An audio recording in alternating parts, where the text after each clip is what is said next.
this upstart crow is ever more advanced in the world, beautifying himself in the feathers of a gentleman.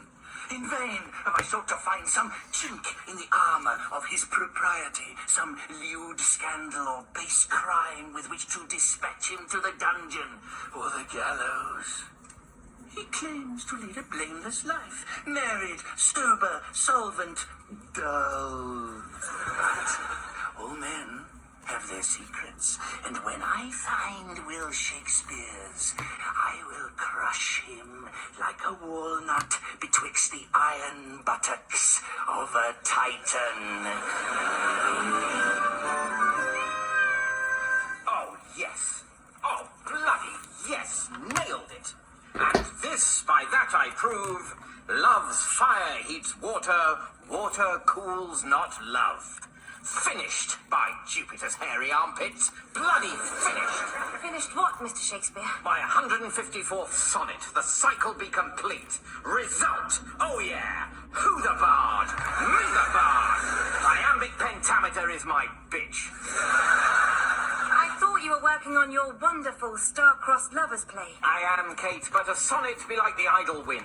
When it bubbleth within, you have to let it out. Besides, these verses be my ticket to immortality. Through them will I live forever. How so, Mr. Shakespeare? I'm to have them published. Imagine it. A play is but a puff of air. A player's stinking breath doth give it life. But no sooner is it spoke than 'tis lost amid the burps and fartle baffles of the groundlings. But a published poem lives forever. People love them. Particularly now these short and easily digestible sonnets have made the epic verse cycle look so last century. Young people have such short attention spans these days. And with publishing, kids have instant entertainment in the pockets of their puffling pants. You see them hanging around together, hunched over a book of 14-line iambic pentameter, thumbing away, transfixed like zombies, not talking to each other, not interacting socially, lost to the world. Get off your book of sonnets, cry parents up and down the land. You'll develop a hunch. I do worry about how their brains will develop with so little variation of stimulus to challenge their imagination. Who cares? The point is, sonnets are what the kids are digging and ever shall. Which is why I have for a time abandoned drama and switched to churning out poems. Thought I'd never get them finished. I've been struggling over this last one all morning. Couldn't get the final rhyme. So you gave up? Probably best. I didn't give up at all. I found my final rhyme and it's genius. And this by that I prove, love's fire heats water, water cools not love. So, prove doesn't actually rhyme with love. Ah, yes, but it nearly does, which is even better. Really? Yeah, it's not even close. For prove to rhyme with love, you'd have to say prov, which would be just rubbish. Or you could say Louvre. And this, by that I prove, love's fire heats water, water cools not Louvre.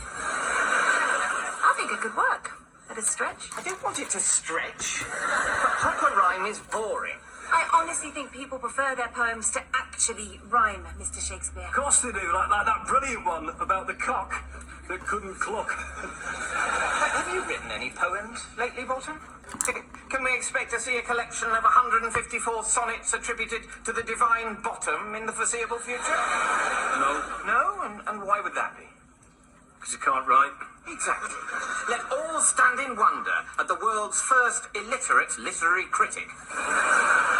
Thought you said all critics were illiterate. Don't get clever with me, Bottom. Oh, I'm sorry, I thought it was thick. Which one am I, clever or thick? I'm confused. Thick, because you can't see how good my rhyme is. Because it doesn't footicking rhyme. Which is the entire fucking point. Now shut thee that which eateth food but grows not fat, speaketh words but be not wise, and burpeth loud but makes not gas. Bloody hell, master, just say mouth. People aren't impressed, you know. Sorry, must try harder. My bad. Come on, boys.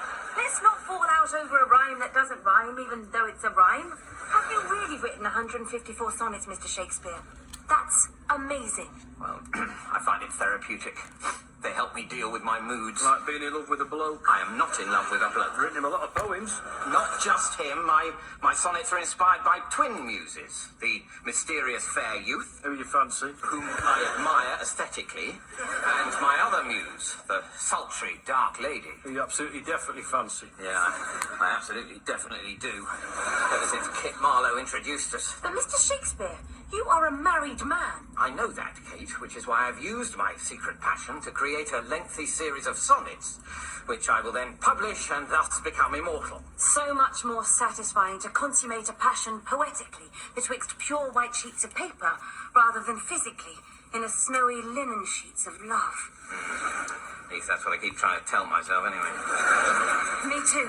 But I must confess, I have allowed myself one small romantic indulgence. I have commissioned Burbage and his players to recite my sonnets to my twin muses prior to publication. The first 126 to my Lord Southampton. Lord Southampton? Is he the fair youth? Good goss. Some might think it be him, but the identity will always remain ambiguous. And the other 28 I will send to Amelia Leia. Amelia Leia, daughter of the celebrated Venetian court musician. She's the Dark Lady. Again, I have left the matter open, but between you and me, it's definitely her. As if anyone will ever give a Toslington about it either way. And now, I must journey to Stratford, where I keep the second copies which I intend for publication. Goodness, Mr. Shakespeare. You keep copies of these passionate poems in Stratford. Aren't you worried that Mrs. Shakespeare might read them? No chance of that. They'd be too well hid. She can't read. Home am I, mother, father, wife, daughter, bring ale and pie, summon the twins from their dame school, your ever-loving husband, father, and son is home.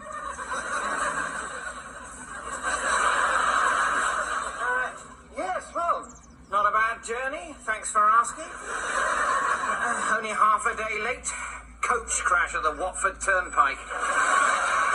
What wasn't the crash that delayed us? Amazingly, the local watch cleared that up with some efficiency.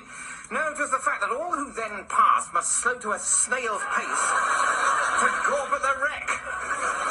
Why do people do that? It occurred to me that there be good and bad in all of us, and they be in constant conflict. I've been toying with a soliloquy on the subject. What do you think? To gawp or not to gawp? That is the question.